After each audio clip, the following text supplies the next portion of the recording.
Here. I'm having a little bit of an allergy outbreak, so I'm keeping my camera off at the moment. I don't know what happened. It happened to me yesterday, then it happened to me again this morning.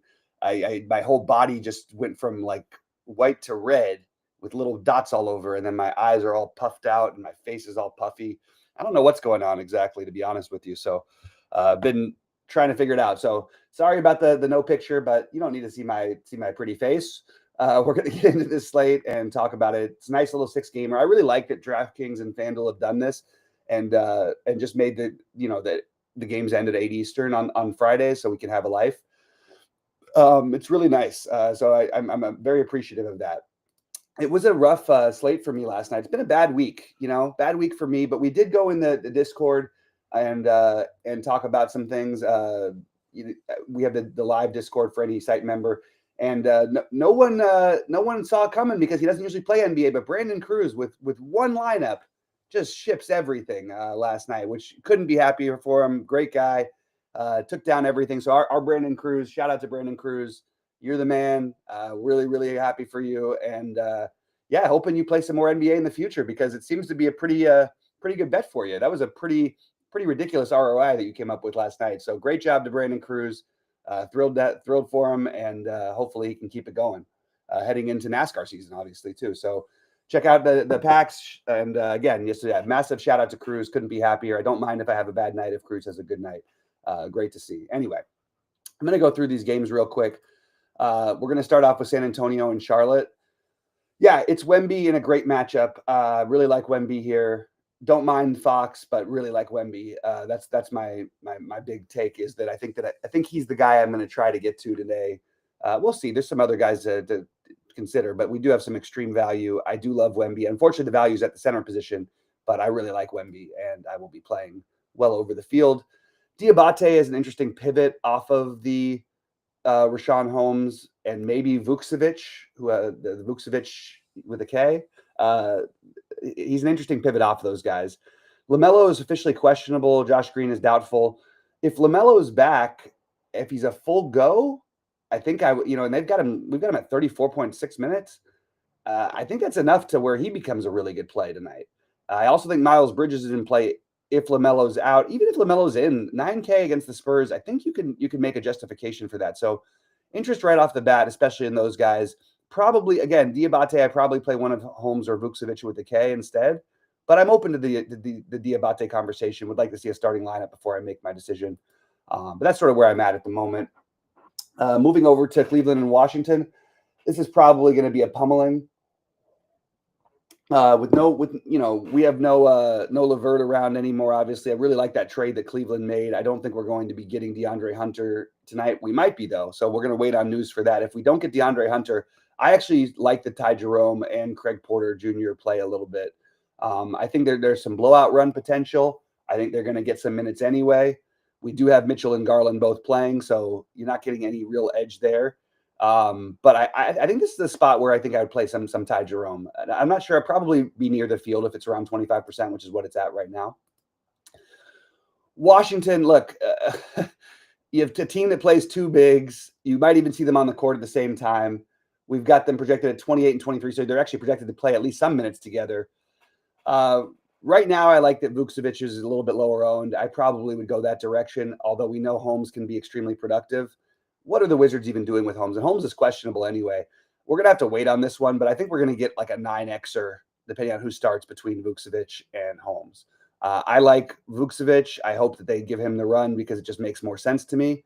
And I would also, then again, if he starts and Holmes is coming off the bench, I'm more than happy to take a shot on Holmes coming off the bench personally.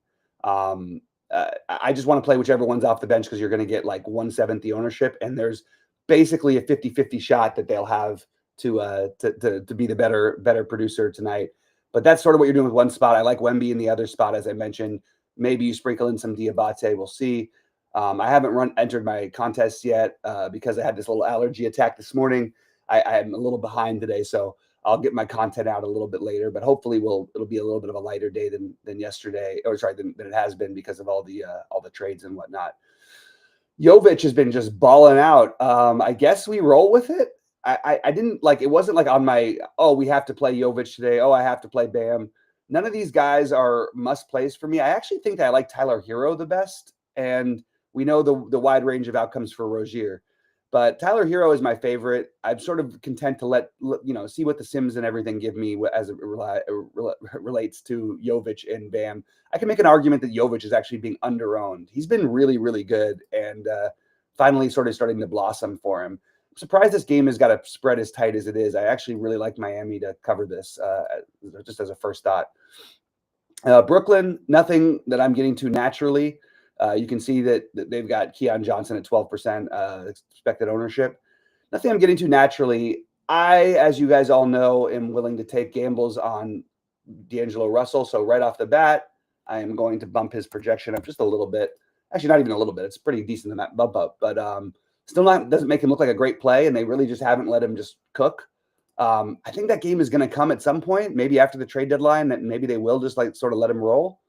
Anyway, we'll see. But I do think Russell's an interesting long shot play. Nothing that I'm getting to naturally, though, in Brooklyn. Milwaukee and Atlanta. So assuming that everybody's playing tonight, we have Giannis questionable. Kuzma still questionable. That's a big piece.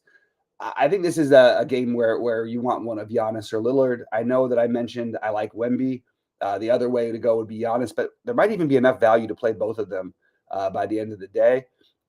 And if you're not playing Giannis, go ahead and play Lillard. I think that's totally reasonable. If Kuzma's in the mix, maybe it takes a little bit of a hit to both those guys, but I think they're both still interesting. And Bobby Portis coming off just an insane game. Now, obviously, there was no Giannis in that game, but Bobby Portis went up like a man. I mean, he had what did he have, 65 fantasy points and was 0.5% owned because Giannis was announced out after lock. That would have been a great night to have some inside information. Anyway, Portis is probably not going to make it for me if Kuzma's in. If Kuzma's out, I would include Portis in the mix. Atlanta's just such a great matchup. You do want to try and target these games. But Giannis and Lillard are the two that stand out the most to me. On the Atlanta side, Trae Young, totally fine with Trae Young here. I prefer the other spend ups. And at some point, we have to ask ourselves, what are we doing as it relates to who has honestly been their best player? Where is he today? Am I missing something? Is he out today? Why am I not finding my guy? He never projects as well as he does. Dyson Daniels, there he is. We got to start thinking about this play a little bit differently. Dyson Daniels has been absolutely awesome. And he's really shown a ceiling. And he's been great in real life and numbers wise. I mean, he put 43 and 49 his last two games, and I know he put up a lot of them early, but he's been over 38 in 7 of his last 8? 7 out of his last 8. I think that this projection is too low. If I think I'm going to make it 39, and especially with it's a good pace matchup. Let's get some Dyson Daniels tonight. So I actually think Daniels might be my favorite against Milwaukee. Now they do have the drop coverage. Trae Young should be able to get some threes off. Also like Reese Shea. This is a game that you want to sort of target in general, as far as I'm concerned. I think San Antonio, Charlotte, depending on who's playing for Charlotte, and Milwaukee, Atlanta are the two games that I want to target the most. So that's sort of where I'm at. I also think this next game is a pretty interesting one as well. Love Embiid. Don't buy what they tell you about the minutes. What did he play the other night? We were told Embiid would not play more than 30 minutes, and they lied to us as usual. And he ended up playing. What did he play? He played. Where's his minutes? 36. So projections be damned. We still have him at 33. 33.09. That feels fair, but I do think that there's plenty of upside for Embiid here. Again, if you're not going to play Giannis, I would suggest playing Embiid with one of the cheap centers. That's sort of the route I would go along. Or if you're not going to play Wemby, some combination of Wemby, Embiid, Giannis, I'm probably going to end up with at least one of those guys in my big buy-ins. And if you want to get super contrarian, you probably not the right slate to do it because you have such extreme value with Washington. You could always go for the Embiid and Wemby combo. I'm probably not going to be able to get there, but I do like Embiid quite a bit tonight. It's a great matchup for him. They need to win. They're for some reason actually favored. I have no idea why they're favored in this game. Detroit has been a much better team than they have. Obviously, Embiid being back makes a difference, but give me Detroit and the points in this one. All right, on the Detroit side, we know Cunningham has just an immense ceiling. I do like Cunningham, but I like the other spend ups a little bit better. Not a great matchup against Philly. Jalen Duren may be a little bit overlooked. Obviously not a great matchup against Embiid, but just interested, that nobody's going to play the mid-tier center tonight. So just thought I'd throw him out there. The only one I'm really interested in is probably Asar Thompson. But I am curious to see if anything happens to Cade and that somehow ends up out. And maybe this point spread is even an indicator that maybe there is somebody going to be, maybe he is going to be out. If he's out, then we open it up with Ron Holland and probably some Sasser and pretty much everybody is going to get a bump. Asar Thompson for sure. So this game doesn't look as appealing as a stack right now, but it might be later.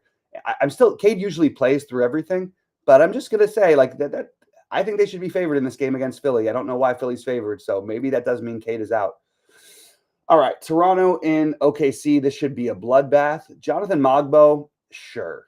Okay, it's a later game. We can always adjust, but there's not that big of a gap between these games tonight. So it feels very speculative to me.